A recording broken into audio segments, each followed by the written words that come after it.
In addition to the noise that we might encounter, which could interfere with our ability to listen, we might also engage in a number of bad listening practices.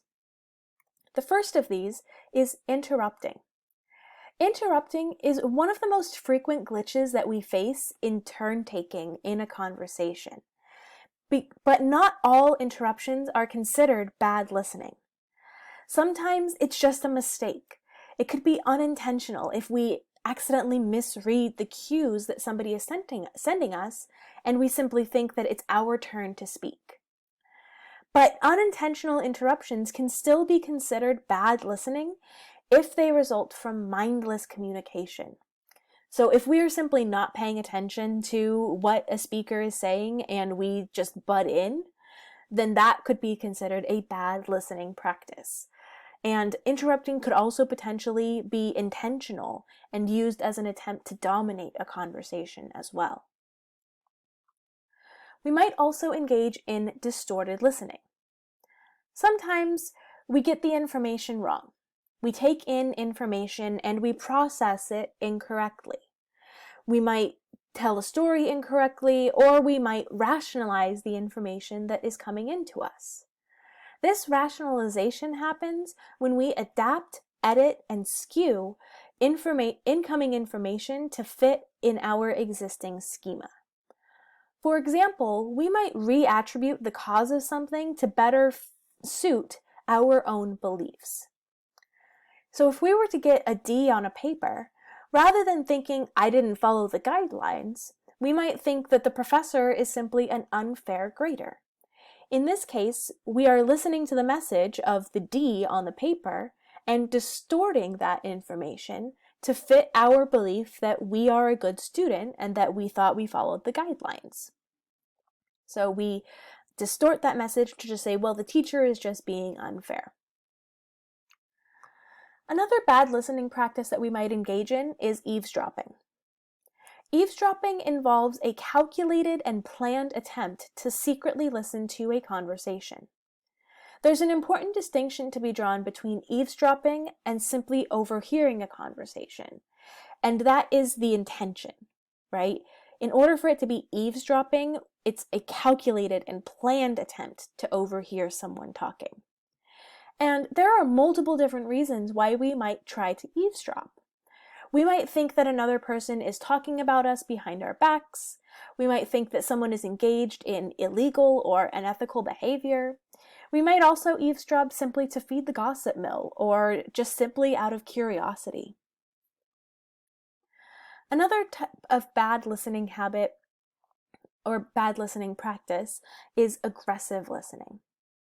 This is a bad listening practice in which people pay attention in order to attack something that the speaker says.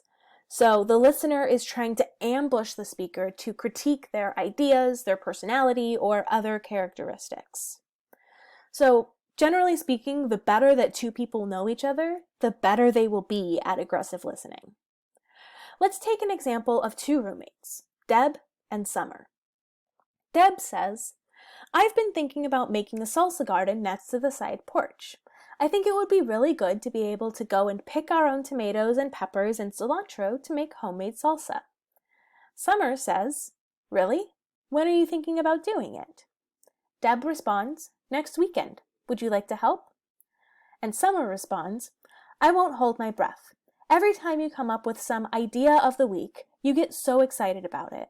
But do you ever follow through with it? No. We'll be eating salsa from the store next year, just like we are now. So when Summer asked Deb about her intention to create this garden, Summer was not really interested in the garden. Instead, she was listening she asked the question rather, because she already had a planned response to the thing that Deb was proposing here. So it's not really about the garden. It's about this building frustration with what Summer perceives as Deb's lack of follow-through with her ideas. So Summer was simply listening in order to be able to come back with that aggressive attack. We might also engage in narcissistic listening. Narcissistic listening is a form of listening that is self-centered and self-absorbed, in which listeners try to make the interaction about themselves. So the listener will pivot and redirect the focus of the conversation to them by interrupting or changing the topic. The narcissistic listener might also try to one-up the speaker or try to top what previous speakers have said during an interaction. So, for example, two classmates are discussing their jobs. Bryce says, "My boss has been really unfair to me lately and hasn't been letting me work around my class schedule. I think I may have to quit, but I don't know where I'll find another job." Toby responds, "Why are you complaining? I've been working with the same stupid boss for 2 years. He doesn't even care that I'm trying to get a degree and work at the same time. And you should hear the way he talks about me in front of the other employees." So in this case, instead of listening to Bryce and perhaps empathizing with his troubles of balancing work and school, instead, Toby decides to make the conversation about himself and complain about his boss and his working situation.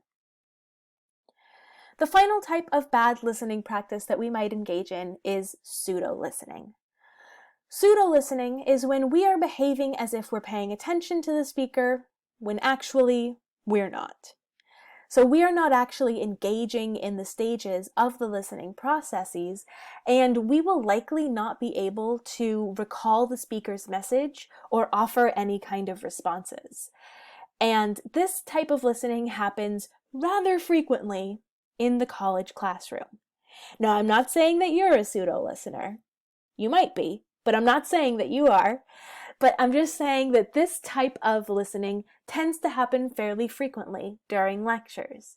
And so we should try to avoid pseudo-listening whenever possible, and definitely try to avoid making it a habit of ours. So these are the different bad listening practices that we could potentially engage in that stop us from truly listening to the conversation at hand.